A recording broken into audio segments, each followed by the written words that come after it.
The story continues as Grace wakes up on a golf course with her sister Faith after surviving the Ladomas family's bloody game. As the police begin questioning her, the shock overwhelms her and she collapses. She's quickly taken away in an ambulance. Grace later wakes up in the hospital after paramedics manage to stabilize her, but she's blamed for the massacre of the Ladomas family and setting their house on fire. She listens as a detective explains the situation and present the evidence against her. Not long after, Faith comes to visit. Grace asks how she's doing, but the conversation quickly turns into an argument. She feels abandoned, believing her sister left her to face everything alone. At first, she refused to explain what really happened, but then she changed her mind and finally give a brief explanation of the events that night. As they're about to escape, both of them are suddenly knocked unconscious by a sleeping gas released by two men wearing gas masks inside the elevator. Meanwhile, at the Danforth residence, Titus and Ursula Danforth welcome member of the council, representatives from 6 families of the LaBelle organization, one by one as they wait for Grace to arrive. Ignacio arrives with his son, Felipe. Ursula asks about Francesca, and Ignacio assures her that she'll be there, saying she's been looking forward to this day. Next, Wan Chenxing arrives with his son, Wan Chenfu. Ursula tries to speak with him, but Wan Chenfu casually asks for the Wi-Fi password instead. The next guests arrive in a car filled with smoke and loud music. Madhu Rajan step out with his wife, Martina Rajan, while Viraj Rajan get out from the front seat. Titus and Ursula greet them and inform everyone that the lawyer will explain the rules. After Grace arrive, the hoods over their head are removed by Pernella. Blinking against the light, they find themselves surrounded. Watched closely by the council, Ursula steps forward, greeting them with a composed smile, even as they remain tied to their chairs. From the crowd, Felipe leans in and asks if she has seen Mr. LaBelle. Madhu walks up and snapping a selfie with the 2 captives. Ignacio then asks about Chester Danforth. She reveals that Chester is gone, falsely stating that he passed away in his sleep.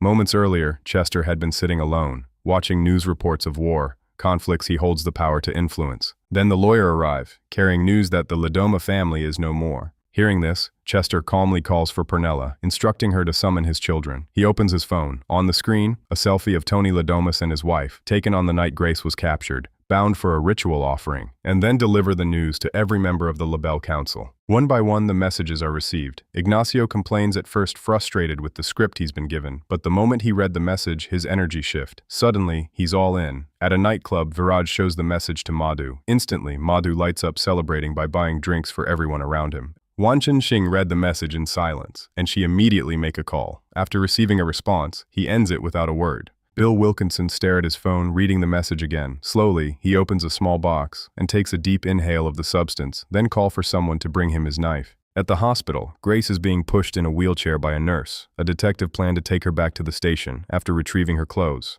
but mid-sentence blade suddenly pierces through his neck. Everyone freezes in shock. Bill has arrived. He's here to kill her to take that position for himself. A faint whisper seems to warn him, but he ignores it. The hospital becomes a deadly game of hide and seek. Grace and her sister move quietly through the hall, trying to stay out of sight. They sneak back to the detective's body and take his handgun. Suddenly, Bill emerges right in front of them. Her hand is seized, and the shot goes wide. She's shoved to the ground. Bill raises his knife, ready to strike, but his body explodes. Titus and Ursula arrive. Their father explains that the bride has survived, and the game continue. Titus immediately objects, calling it unfair, but Chester responds coldly and firmly. Titus pleads with him, but instead, he is slapped across the face. Chester then removes the ring from his finger, holding it up as a reminder, and with that, he ordered them both to kill him. At the Danforth family hotel, the groom is confessing his feeling to the bride, when suddenly, Ursula and Titus interrupt. They announce an emergency evacuation, claiming there is a gas leak. The bride shouts angrily. Titus responds harshly, even mocking the groom before walking out. In the hall, they encounter their cousin Kip Danforth. He gives Titus a dismissive tap and walks off, leaving him frustrated while his sister holds him back. The two of them pause, staring at a portrait of their father, falling briefly into memory and silence. But Titus noticed the emergency alert is too soft. He snatches the announcement phone, and with mocking tone, he orders everyone to leave.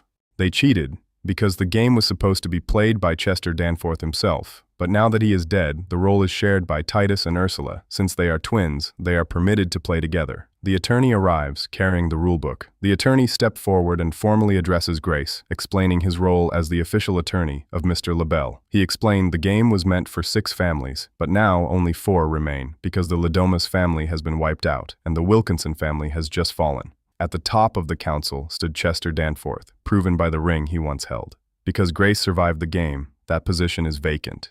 Grace refuses immediately. The attorney calmly explains again. the power she would inherit if she wins. He restates the rules once more, but is suddenly interrupted by Wen Chenfu, loudly cheering as he plays a video game nearby. Still, Grace refuses. With no other choice, the lawyer instructs Parnella to execute Faith. Grace shouts for her to stop. The lawyer agrees, ordering Parnella instead to remove the gag from her mouth. He tries to continue explaining, but is interrupted again. Francesca El Caido arrive. The lawyer can only sigh. After meeting her father, Francesca steps forward and introduces herself coldly and aggressively. It is revealed she is Alex's former fiancée. Grace taunts her, describing exactly how Alex died. Francesca furious, trying to attack, but is held back by her father. Both Grace and Faith are then sedated. Before it happens, Titus mutters something under his breath. The rules are clear. Backup families may only watch until one of the hunters dies and takes their place. One by one, they sign the agreement in blood. After waking up, Grace pulls Faith, urging her to leave the field and head into the forest, but they begin arguing again. Eventually they move, just moments before Titus opens fire on them. From a distance, Kip watches through binoculars and asks a servant to turn on the screen, but no one knows how to operate it until Madhu's wife arrives, take the remote, and switch it on. In the forest, the sisters argue once more, then hide as they spot Ursula searching for them. Suddenly Titus appears behind them and attack, but they manage to evade him. He grabs both of their cuffed hands, pulling them down to the ground. Titus begins choking Grace, but Faith pushes him off. They both use their hands to take him down, allowing them to escape again. Ursula arrives shortly after, but they are already gone. Furious, she slaps Titus across the face. Titus clenches his jaw in anger but says nothing. At the hotel bar, Faith tells Grace to sit down, then carefully begins removing shards of glass from her hand. Injuries caused by the gas cylinder explosion after Ignacio shot it. Once they leave the forest, the sisters argue again about heading toward the hotel visible in the distance. But they are already being hunted. Ignacio has them in his sniper scope. He prepares to fire, but his magazine slips and falls. As he checks his rifle, he accidentally fires a shot. The gunshot echoes across the area, revealing their location to the entire council. Grace and Faith sprint across the golf course toward a gazebo, while Ignacio continues firing at them from a distance. Meanwhile, the backup players watch the chaos unfold. Kip secretly tries to send a message to Titus, but the lawyer catches him and warns him, forcing Kip to delete it. The sisters take cover behind a bar cart as bullets tear through the area. Faith quickly comes up with an idea, creating smoke for cover. They ignite dry leaves, filling the field with thick smoke. Just as they attempt to escape, Viraj suddenly appears in front of them and attacks. But a gas cylinder explodes, throwing everyone backward. Viraj lies motionless on the ground. For a moment they believe he is dead. His children panic in fear, because according to the rules, hunters are not allowed to kill one another, or they will die as well. But then, Viraj slowly rises again. Relief washes over Ignacio and his children as they realize they have survived. After tying Grace's hands with cloth, the two of them take a brief moment to drink, but they soon notice Viraj approaching, forcing them to hide. Quietly, they slip out through a side door. They move through the laundry room and discover a grinder. Using it, they begin cutting through their restraints. The sound draws Viraj's attention, and he enters the room, but finds the grinder still running, with no one in sight. As he steps back outside, he is ambushed by them with a laundry cart. However, Viraj shoves it back. Faith is forced to retreat under Viraj's relentless attack. She slams the dryer door into his head, while Grace striking him until he falls.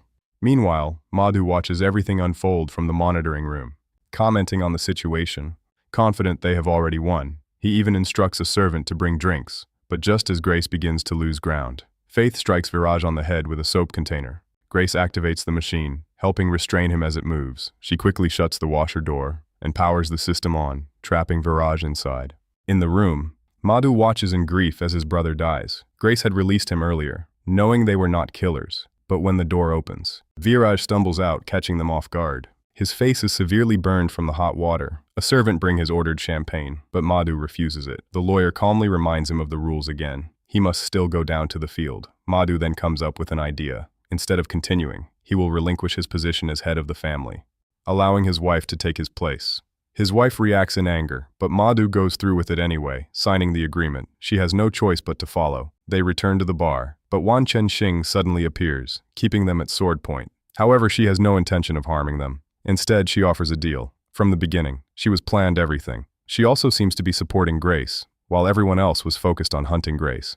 Titus has already taken the spare keys, only they managed to depart first. Wan Chenxing calmly deploys a drone, flying it past Titus and Ursula. She begins speaking directly with Grace through it, until Ursula shoots it down.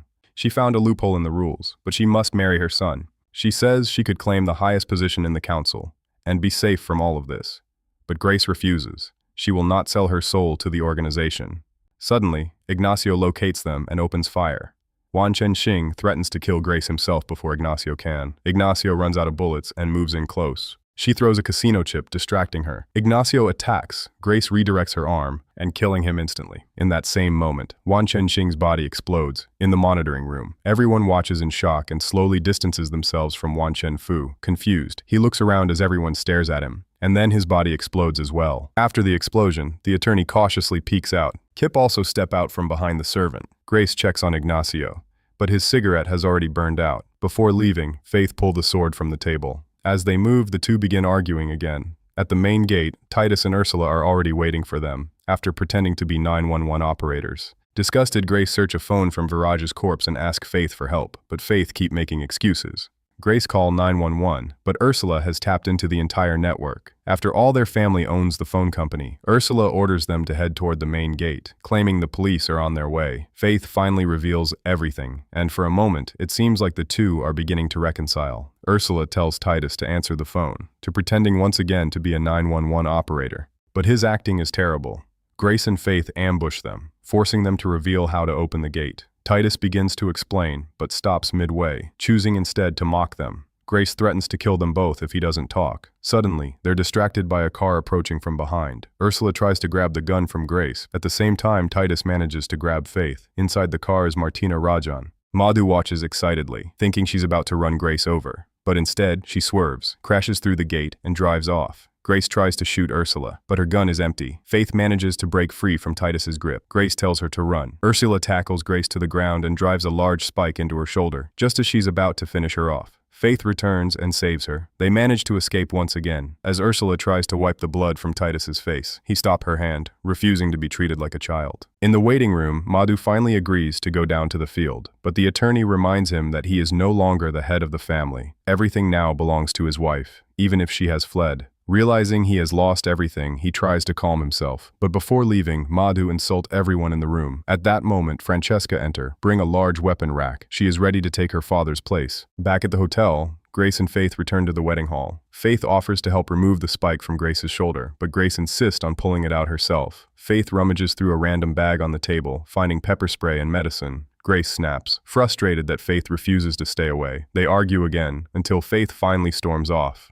But as she leaves, she hesitates and decides to turn back. Suddenly, Titus emerges and attacks her. As he prepares to chase her down, Francesca appears behind her, aiming a rocket launcher, but it fires behind her instead. Frustrated, Francesca charges in directly. Grace hits her with pepper spray, but in the struggle, the spray also gets into Grace's own eyes. Blinded, swinging wildly and missing their attacks, Grace barely catches a glimpse of Francesca and throws herself at her, knocking her into the controller, activating the disco lights. In the chaos, Grace grabs a cake topper and swings, but hits the wedding sign instead. Francesca retaliates, but ends up smashing the wedding cake. Meanwhile, Titus continues to brutally beat Faith. Even as she tries to escape, he relentlessly chases her down, pummeling her until she's barely able to stand.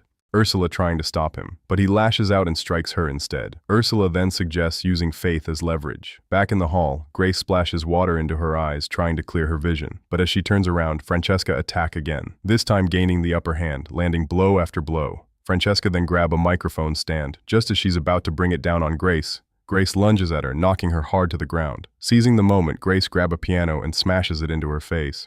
Grace returns to the Danforth estate.